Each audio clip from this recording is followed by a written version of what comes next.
Yeah, and they think that they're yeah, they are. They're you know, humans are arrogant, but these are even more arrogant than us. Right. Oh yeah.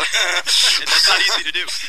and they're very warriors type. They like they seem to like battle and everything else like that. So, but they even have I've seen stone carved, you know, like figures and stuff that they carved out of stone and stuff like of battles and war scenes that they've done with the reptilians. But yeah, there's like two different types. There's a reptilian, and there's that one type that looks like an ape, but they look more like a frog with a reptilian skin. You know, and I've seen pictures of that, but I've never seen it myself. And yeah, and some of them are really nice and gentle, and some of them they just got tempers like you wouldn't believe. But the Zetas, there always seems to be one Zeta or at least two Zeta that runs the show, functioning off of it. It's like I don't know who's in charge, and I tried to find that out several times. So let's do this, and let me ask you a couple questions before we wrap it up here because I'm running out of time on the show, but. I'd like to have you back and talk about a few more things for sure, if you want to. But something I get a lot is people are just starting to realize right now, and I don't know why. Well, I think it has to do with 2012, is my opinion. This is happening to so many people right now. But how has this affected your life? I mean, it sounds like it kind of came up one day. How has your life changed in terms of work, family, day-to-day life? How are things going? I can tell you when it first changed. I come home from work one day, and I walked in. I remember walking in the back door, and met my wife there. She was right at the door. She was pale as a ghost. She had dark rings around her eyes. I'm like, what's going on? And she was like stuttering. She said, I'm seeing these Zeta-looking people all through the house. And I just got home from work. I don't want to deal with this, and I don't know how to explain it. I really didn't. I don't know what to do about it. I really didn't. I was distressed. I just ignore it. You know, it's like ignore it. What do you want me to do? And then she almost started crying. She says, "We got to do something." And of course, I'm the man of the house, so I had to. That falls in our lap, right? All the aliens. I started researching ghosts and everything. Because she thought it was dimensional, and I thought maybe it was ghost. I was almost convinced it was ghost. You know, man, I think you've got an element of that. Haven't looked at your pictures, just so you know. But go ahead, sorry. I had to figure out what to do with it, and then the deeper I got into it, and the more experiments that I ran, and some of them got costly. I remember, but I had to figure it out if we was in danger, because it was just starting to really get crazy, and then now I got to the point where, okay, I was going to share this because I run out of answers. I run out of questions that I had to take it a step further, so I put it out there. I'm sure a lot of stuff got ridiculed, and you know what? My biggest skeptics are the people who believe. Okay, and that's okay. But I was hoping that one person that say, okay, let's take this a step further. I can get you better equipment. I can do this, and we're going to go going further. You know, I don't expect people to believe all my stories, but this is very personal that happened to me and my family, and I feel that they're lucky that I even put it out there for them. But I feel the same way. Yeah. My goal was to get somebody that was a little smarter than me, with that would be willing to work scientifically to get more information, and I was willing to share that information with the person that was going to work with me, and because I wanted to find out why me, why this, why my family, and can I go with them, and the whole 9 yards. But yeah, it's changed my life because I see everything for what it is now. Yep. And I see people for who they are now. And I didn't see that until all this has happened, because then I see the world walking around like cattle, because all they do is that they're told every move to make from the TV set. Yep.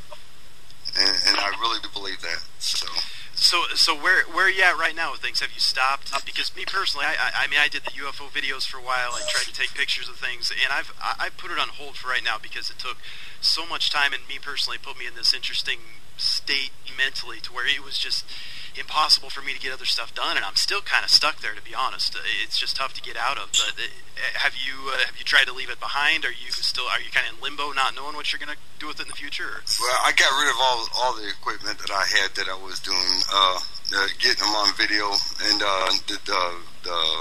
my visitations are fewer in between. Although I feel that I get a visitation every now and then, but it's always sketchy. You know how it is. But anyways. Yeah. I've got my answers. Everybody else is still trying to prove that these guys exist. I don't know they exist. Okay, now I'm trying to figure out where's my spot. What is my position on all of this? And I know that there's a natural stargate down in Lake Titicaca, the gate of Aramaru, and I definitely want to get down there and try that because I want to meet these guys on their own turf. So, and I want to show them that I'm maybe worthy. I don't know.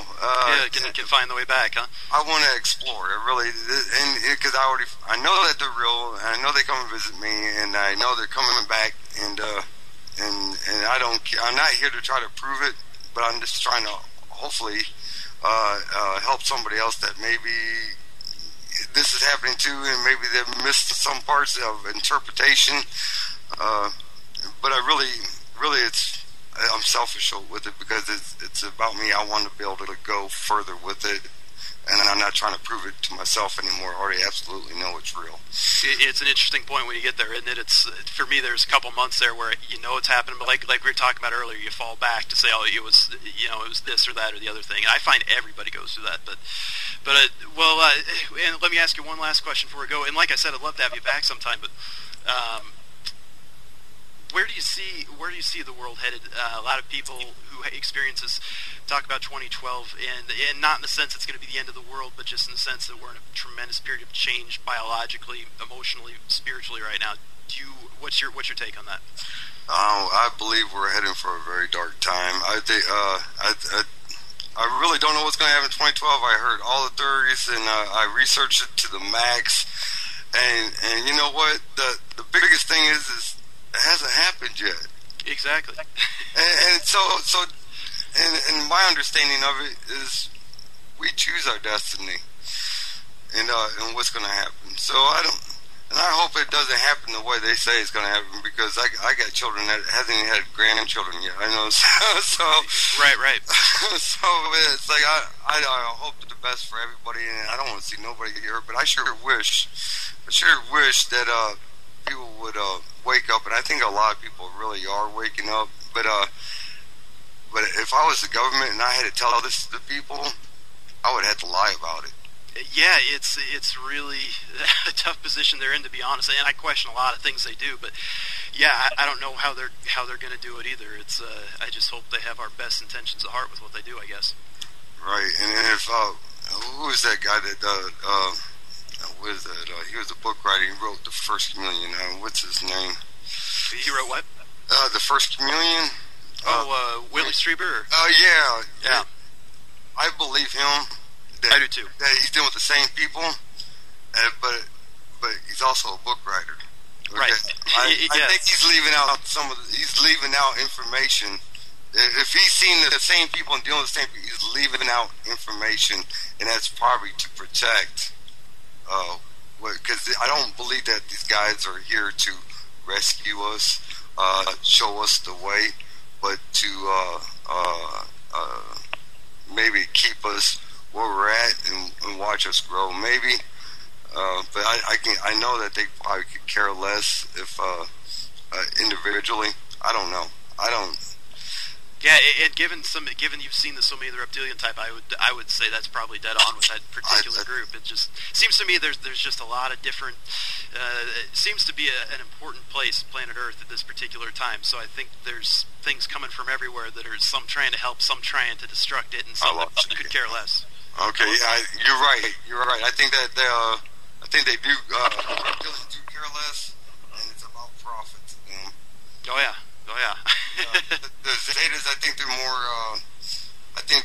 more at heart, and than the rest of them. But I think if it wasn't for the Zetas, things could be really crazy. I do too, and that's